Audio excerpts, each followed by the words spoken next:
The morning after, the movies. But I hope you leave enough room for my fist because I'm going to ram it into your stomach and break your goddamn spine! Uncensored, spoiler-filled movie reviews and fun only available at xrock.com. I'm gonna scissor kick you in the back of the head. Movie time. Hey, buddy, ever heard of a line? Hey, have you ever been dragged to the sidewalk and beat until you pissed blood? Starts now. I'm gonna take you to the bank, Senator Trent. To the blood bank. Welcome to Morning After the Movies, Season 4, Episode 4. We are talking Weird, the Weird... Is it Season 5? Did I get the wrong season? Season 6. It's Season 6? What have I done with my life? I don't know, but for the last 3 episodes, it's been Season 6, and now you're catching on. God, that's insane. Well, welcome to Season 6 of the Morning After the Movies, Episode 4. It is Weird, the Weird Al Yankovic Story, the first movie we've ever done on Roku.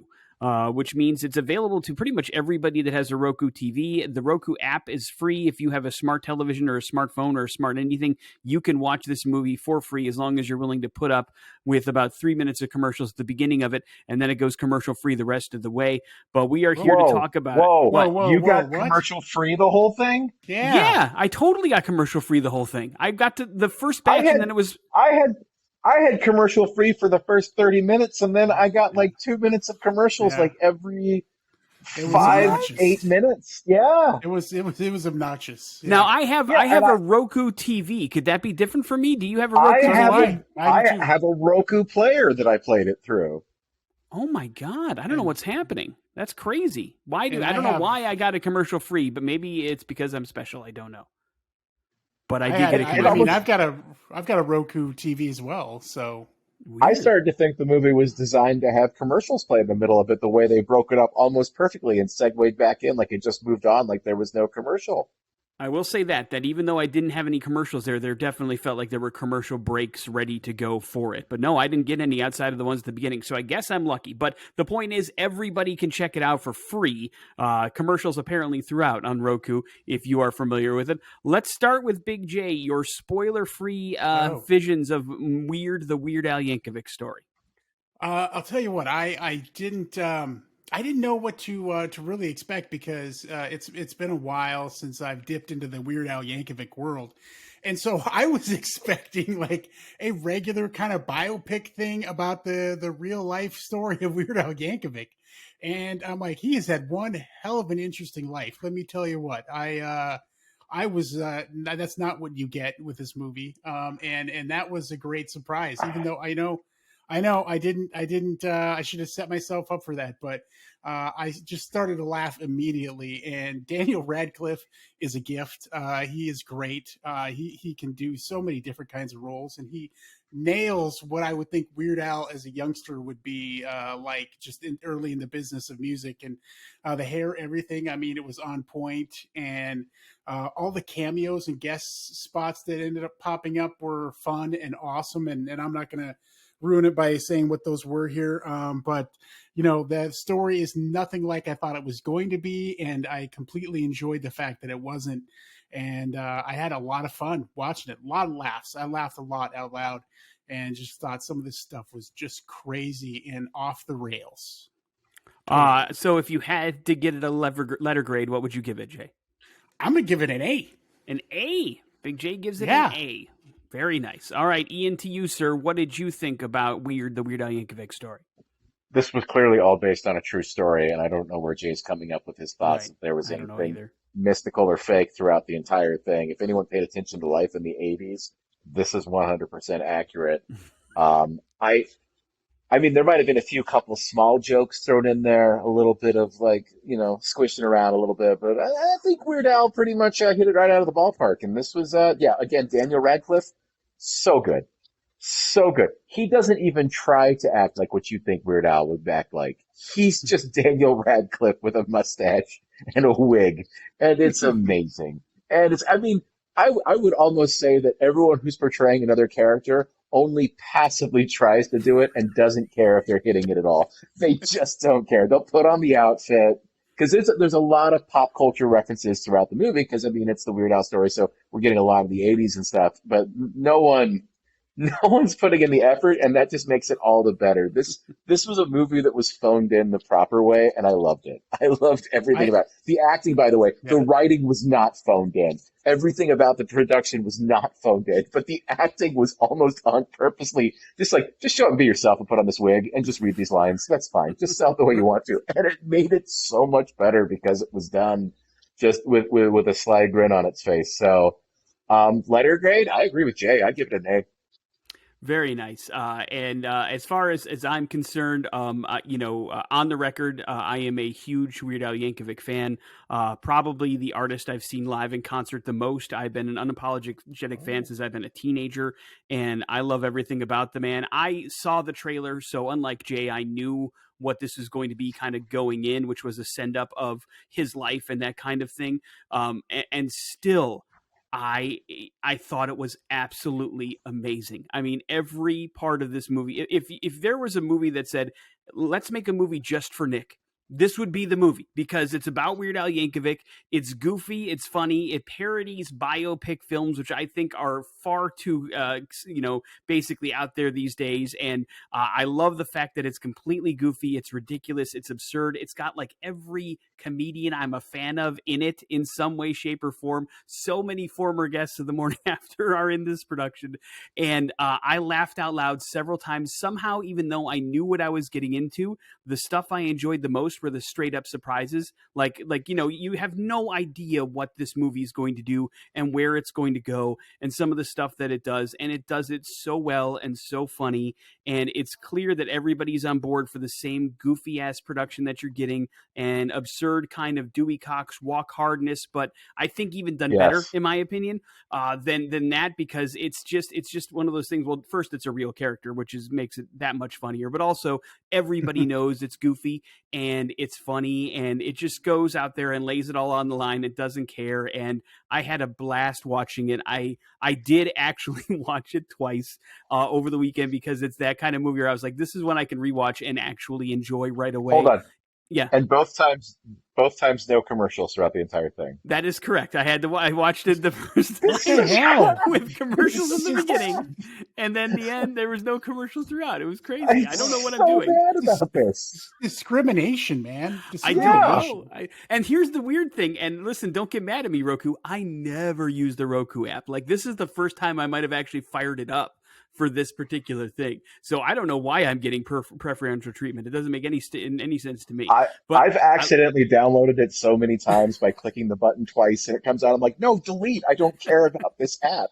I don't want it on my screen. And now it's the one time I wanted it, and it gives me all the commercials. It's not But fair. no, I got lucky, and I will say absolutely no notes on this movie. I think it's pitch perfect from the word go. I would watch it again, time and time again. This one is a perfect 5-star movie for me, just out of sheer enjoyment. And I was actually surprised and blown away, because even when you think you know what this movie is going to do, it gives you something else completely out of left field that you wouldn't see coming in a million years. And it's usually really, really funny.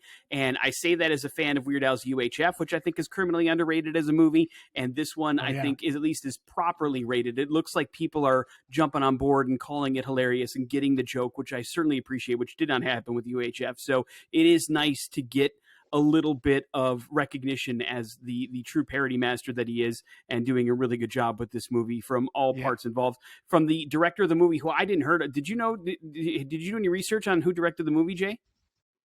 No. Do you know who? No, I didn't. He got his start on a little show called Son of Zorn, and Big J is the only guy I know that actually watched Son of Zorn. He was the director of that series, and that's how he got his start. And now he's making this movie and wrote this movie. So great job from the production department, from the costume department, from the celebrities, who Ian is absolutely right, do not seem to care if who they're cast as. They're just out there having a good time. But I'll say the acting in this movie from the actual people that were in it, from Daniel Radcliffe, not only that, but another criminally underrated actor, Toby Buss, who plays his father in this film, is fantastic and hilarious. Oh, so good. Julian Nicholson, who plays his mom, who was in Mayor of Eastham on HBO, who should probably won an Emmy for it. She was fantastic in this film. It's great. I love that when they're trying to be serious, they knock it out of the park. When they're trying to be goofy, they knock it out of the park. It's a really, really good movie. So A+ as far as I'm concerned. Go check out this film. I was going to say, when I was watching it, I completely forgot about, like, oh, this is the guy who made UHF. I mean, duh. I should have realized what kind of nonsense and silliness I was going to get. And yeah, that movie is unheralded and deserves a much more cult following than it has. And so, absolutely right. I mean, I feel like this should be in a theater. Like, this is a movie I would like to go see instead of watching it during having commercials all the time throughout the damn movie. Well, I didn't have that problem. I will say, I feel like this movie would be a lot more fun to watch with a crowd, with like a bunch of people together and enjoying it and having a good time and everybody in on the joke. I bet you this is one where I could see like midnight screenings getting hosted throughout the country as it goes forward and it becomes a classic because it's a really funny movie and very cool. It'd be a good one to have at a house party too, though, because there's plenty of piss breaks with all the commercial breaks, unless we're watching it at Nick's house, in which case we would be able to watch it in a movie theater experience. See everywhere. I guess come on over if you want to watch a commercial free, guys. I mean, you're invited anytime you want a screening. Should we get into the spoiler section of things, guys? Yeah. Let's do it. Spoiler ahead! Spoiler! Spoiler alert. Spoiler alert! We're going ballistic, man. Go get him. Spoiler away. All right. Ian, you want to start with some spoilers?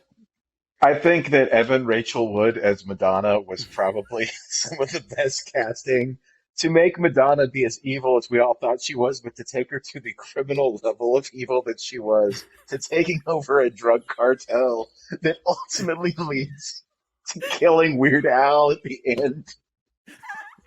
I love it. I love that she took over a drug cartel.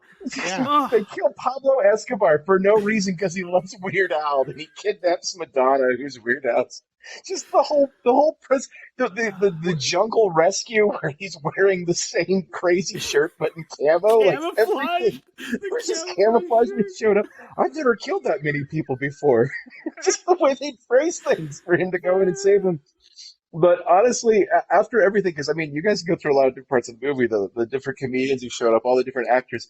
The end of the movie, when they roll the credits and they take pictures of Weird Al and now Photoshop him, they start out with cute baby pictures and then Photoshop him into force the movie with Weird Al doing stuff. It was just so, it was so good. It was good. It was. I was very much a fan of just every slight joke, every little thing. It was sold very well. And yeah, not a single reference to UHF, but they didn't have to because the entire movie was almost an homage to the gift that was UHF when you break it down. So, Big J, spoilers.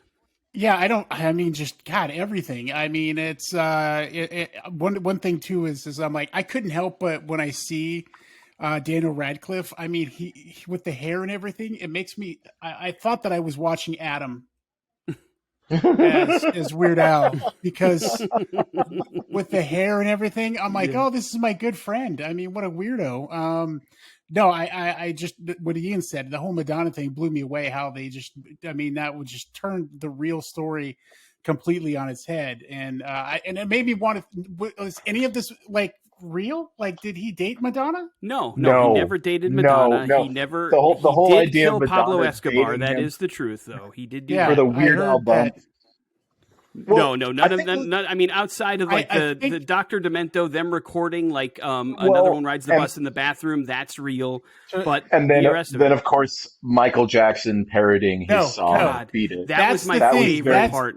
That was my favorite. Thing. That was real. That was real. No, see, that's to me, Ian, you remember this very well. When we started playing Johnny Cash's version of Hurt, how many people would call up and try to tell us that he was the original writer of that song, and people legitimately believe that. And so it's like, it was like, now I'm confused. Like, who came first? Like, I don't know for sure. That was my favorite twist of the movie, was that they made "Eat It" an original song, and then Michael Jackson parodied that to make "Beat It," and and then that's the rest of his career. All originals that other people stole from him. His dad wrote "Amish Paradise," and Coolio's sitting in the crowd scheming. Coolio and just scheming at the end was such a great. I mean, like, especially because Coolio just passed away. Like, this movie was still being made. So they're like, well, he's not going to sue us now over his portrayal. He's gone. So it was very good. Funny. You can take that pool scene, by the way, and put it right in the Smithsonian, where I mean, that's got where it's got all the cameos that we're talking about. I mean, there's so many layers to that freaking scene that are so great, from Jack Black Conan doing Wolfman O'Brien is Jack. Andy Warhol. That was Yeah. hilarious. I mean, even Paul F. Tompkins is Gallagher, and like his trance, Yes. like clapping when he starts the thing Yes. is so goddamn Yes. funny. I watched that scene like 3 times, and then he's coming up with the parody on the spot. The fact that nobody recognizes the bassist from Queen is hilarious. I mean, that's so everything good. about it is a wonderful, wonderful scene from top to bottom. And then Jack Black as Wolfman Wolfman Jack Jack. is just God, man. That Even was his just- reaction to getting tased should be up for an Oscar nomination. That the way that scene ends is Wolfman Jack gets tased at the party, and it's hilarious. It's hilarious. Everything Dr. about it is Demento, great. Rainn Wilson is a badass with his pool Yes. parties. Just, This should profile for you friends who will be your friends. Like if somebody watches this movie and doesn't think it's funny and doesn't get it, they shouldn't be in your life. It's a great test. Well, It's a great test, whether you're a Weird Al fan or not. Before this, there was it was a college humor thing that this was all based off of anyway, right? Like, Yeah, a with joke Aaron where Paul College Humor made a originally trailer. as Aaron Paul was it, and then Dr. Demento, I believe, was Patton Oswalt in that. Correct. And then they kind of just did it all as a side joke, and then they decided, it's like, well, let's make a full movie out of it, which led to this, which, just incredible. Just I think incredible in the- how it all turned out. How they took a funny joke that someone wrote a 3-minute short, Right. and then turned it into a powerful 90-minute movie based on So it. funny. And I So- think Evan Rachel Wood was Madonna in the trailer as well. I could She be wrong, was. but I think that's the one thing that carried over from the trailer to the actual film. And perfectly cast, by the way. She's fantastic as Madonna. No jokes. She's really, really good at it and actually captures the character pretty well from the 80s Madonna anyway, for sure. And Like I a was just virgin. looking at the IMDb, the top cast doesn't even have her in here, but I think that's mostly to protect the fact that she's playing Madonna. So Actually, if you look at it, you'll notice that it's done by appearance. That's how IMDb did it. So you Yeah, have get to with it, dig Jay. really far. Get Come on, with Jay. She doesn't show up till halfway through the movie. well- They got to get through the fact that their dad hates the fact that their dad works in a factory where we don't know what they They make. never know what they make in the factory. What do My- they make in my this other- factory? Your dad said you were funny. My other Dad's favorite gonna- part about the movie, callback wise, was Hey Boy. I loved Hey Boy. I don't know why, just because it's so goofy, but Hey the boy fact that he was put such a dumb thing. Hey boy. even when he's going to kill Pablo Escobar and they're speaking in Spanish and they go, Es un hey boy. And hey Hey boy's boy. just laying in the bush. Yes. God damn it. It's so funny. So I definitely say you should go out. It sounds like we're all emphatically fans of this film. I hope that it's going to be up on digital to buy, because I would rather buy this and then never have to do But a again, if you commercial. don't want commercials, you just have to go to Nick's house. Come on It over, just man. doesn't I'll have host a screening commercials. anytime you They- want. Anytime you want. Yeah, they're well aware that Nick loves Weird Al the most. I think you were blessed by your love of Weird Al. How you love Al so much. They're just like, if we give this guy commercials, he'll riot. He'll riot it's- right now. You might be right. So far, best movie of the year. Listen, it's cracking my top Right? 5. I guarantee it. Just from sheer enjoyability. Just from I sheer don't know. enjoyability. And there's some For serious the- movies in my top 5, but this is fun. It's just fun and hilarious and good time. But if we have to base it only on the movies that we've streamed for this so far, it is a toss up between this and The Munsters. Really close. That's what I was thinking. Oh man, he makes So a good point. close. He makes a good point. Yeah. I believe we're all on the same wavelength here. Get the Roku app, watch the commercials, power through, and watch the Weird Al Yankovic Story. Nobody will be sorry. And we are going to check back in with Wakanda Forever, right? That's the next episode. Yeah, it's a double. I this assume week. so. We'll Yeah. be back for season 2 of the morning after the movies with Wakanda Forever. Season 6, episode Season 6. 5 is this Season is 6. 4. We're going backwards. But yes, we'll be back. Click the like and subscribe button. Thank you for tuning in, and we appreciate you. Download the podcast. We'll check out you out in a few. Bye.